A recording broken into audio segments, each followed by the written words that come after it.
Well, hey, man, my name is Mike. I'm one of the pastors here at Grace and excited to be able to share with you. I know this semester we have been talking about the greatness of God. And honestly, as I was thinking about this, I think for us as men, we don't really struggle with the idea that God is great. In fact, we understand that God is great. I think for a lot of us as men, we struggle with the idea that God actually wants to be close to us. Because I think it's easy to think that he's big and he's great and he's out there, but it's also easy to think he's distant. And I don't know why we think that, but I know for me, one of the reasons why I think that is that growing up, my parents got divorced when I was young. My dad wasn't around a lot when I was younger. And then my mom married someone, and my stepdad was incredibly distant and really disinterested in my life. And then when I became a Christian, the idea that God wanted to be close and wanted to have a relationship, it was a concept I really had a hard time with because I just thought God was kind of out there and big and like he kind of cared but kind of didn't care, and he was managing things from a long way off. And I think it's easy for us men to think that. But what changed my perspective is when I had kids. When I had kids, I feel like I understood what the love of a father was. And even now, my 17-year-old who started driving, which as a dad, you know, if you have a kid that starts driving, it is one of the scarier experiences of your life. But when he started driving, I just made a rule. If he calls, I pick up the phone because you never know what's going on. So anytime he calls, he picks up the phone, or I pick up the phone. And it is rarely about anything serious. It's usually not about anything that's crazy, but I just love that he calls me. In fact, the number one thing that he calls me about right now is that he calls me when he wants to go get fast food, but he wants to use my money to get his fast food. So that's why he calls. And you know why he calls me? Because he knows he's more likely to get a yes from me as his dad than he's going to get from his mom. But I love it, honestly. I love it because I love that my son feels safe enough to call me and have that relationship. And listen, our Heavenly Father is not just great, but he's also interested in our lives. And I hope if there's one thing you get out of what we're talking about this week is that your Heavenly Father is great, but your Heavenly Father wants a relationship with you. He wants to be connected with you. And so he's great and he is interested. There's actually a story in the Old Testament that shows how God shows up for some people. It's in the book of Daniel. In Daniel chapter 3, King Nebuchadnezzar, who was the king of Babylon, actually took over Israel. And when he took over Israel, he took and put all of the bright Hebrew people over different parts of the kingdom to help manage the nation of Israel that they oversaw. And in Daniel chapter 3, verses 6, it talks about, Daniel chapter 3 talks about a statue that's built for King Nebuchadnezzar, that anytime music is built, or music is played, the people are supposed to bow down and worship this big statue that was built. And in Daniel chapter 3, verse 6, it says, "Whoever does not fall down and worship will immediately be thrown into a blazing furnace." And so that was the decree. Music plays, you bow down, you worship. Now, the challenge with this was all of the Hebrew people, the Jewish people, they worshiped the one true God. They worshiped a different God. And so what started to happen was they would play music, people were supposed to bow down and worship the statue, and then these Jewish people weren't bowing down and worshiping. And the Jewish leaders that King Nebuchadnezzar put in place to help him manage the nation of Israel that they had overtaken, they weren't bowing down.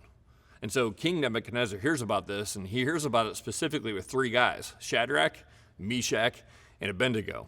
And he calls these three guys in, and he says in Daniel chapter 3, verse 16, he says, Shadrach, Meshach, and Abednego replied to him when he asked them, he goes, "Guys, why aren't you bowing down? Why aren't you worshiping? Why aren't you doing what I told you to do? You now work for me." And they said, "King Nebuchadnezzar, we do not need to defend ourselves before you in this matter." And they answered, like the way they answer, I think all men want to answer. They stood up to the king. They said, "If we are thrown into the blazing furnace, the God we serve is able to deliver us from it, and he will deliver us from your majesty's hand. But even if he does not, we want you to know, your majesty, that we will not serve your gods or worship the image of gold you have set up."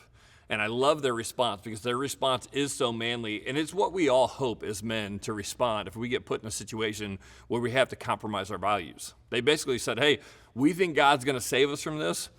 But even if God doesn't save us, we know that we're never going to do it. In other words, you can kill us." And there's a quote by a guy named Charles Stanley, and I love it, that they seem to be living out. He says, God takes full responsibility for the life wholly devoted to him. And they say our whole life is going to be wholly devoted to him. God does not always show up when or how we want him to, but that doesn't mean that he's not with you. And listen, I don't know what you're going through this week. I don't know what your season you're in your life. But there's a chance that you feel like you've been calling on God and you've been put in a situation and you don't know what to do. And it feels like it's either death or nothing. But listen, your Heavenly Father is still there. He's still caring for you. He's still walking with you. And God may be silent, but God is not absent. That your Heavenly Father is working behind the scenes and he is working for your good. So at this point in the story for Shadrach, Meshach, and Abednego, the king confronts them, and then they respond so well. They're standing up for God. And you would think if the story were in the Bible, the story should read that the next verse is, and then God showed up and he gave them favor and they weren't thrown in the furnace and the king respected their convictions and suddenly the God of Israel was worshiped throughout all of Babylon. But that's not what happens. In verse 19, it says, then Nebuchadnezzar was furious. So them standing up for God, it made him furious with Shadrach, Meshach, and Abednego, and his attitude toward them changed. He ordered the furnace heated 7 times hotter than usual and commanded some of the strongest soldiers in his army to tie up Shadrach, Meshach, and Abednego and throw them into the blazing furnace. So these men wearing their robes, trousers, turbans, and other clothes, in other words, they were dressed up, they were ready to be there, were bound and thrown into the blazing furnace. And the king's command was so urgent and the furnace so hot that the flames of the fire killed the soldiers who took up Shadrach, Meshach, and Abednego, and these 3 men firmly tied fell into the blazing furnace. And you would think that's the end of the story. Basically, they stood up for their faith and they died. And a lot of times that does happen, but not in this story. In this story, God shows up. And in verse 24, then King Nebuchadnezzar leaped to his feet in amazement, and he asked his advisors, weren't there 3 men that we tied up and threw into the fire? And they replied, certainly, your majesty. And he said, look, I see 4 men walking around in the fire, unbound and unharmed. And the 4th looks like a son of the gods. And then Nebuchadnezzar then approached the opening of the blazing furnace, not getting too close because obviously he didn't want the fire to get him. He shouted, Shadrach, Meshach, and Abednego, servants of the Most High God, come out and come here. So Shadrach, Meshach, and Abednego came out of the fire. And they come out of the fire, and King Nebuchadnezzar realizes that what he did was wrong, and he realized that the God that they follow was real and made it illegal for anyone to punish the Jewish people for serving their God.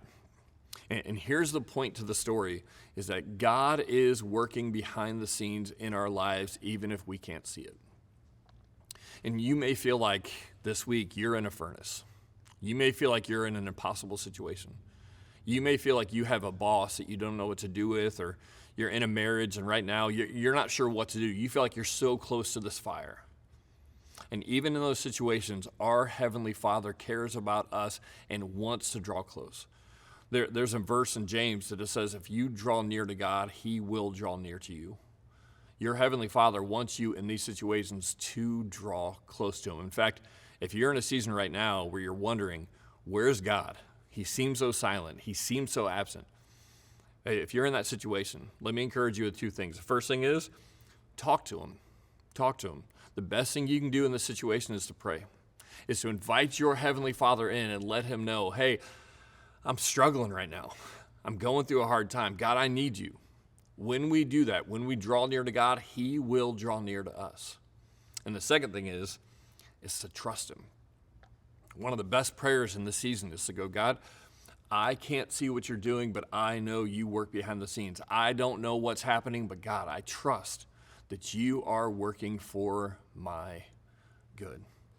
Because your Heavenly Father, even though he may seem silent, he is not absent and he is in your situation. So for the next few minutes around our tables and our groups, we're going to have some conversation about what to do in that season where you feel like God is silent.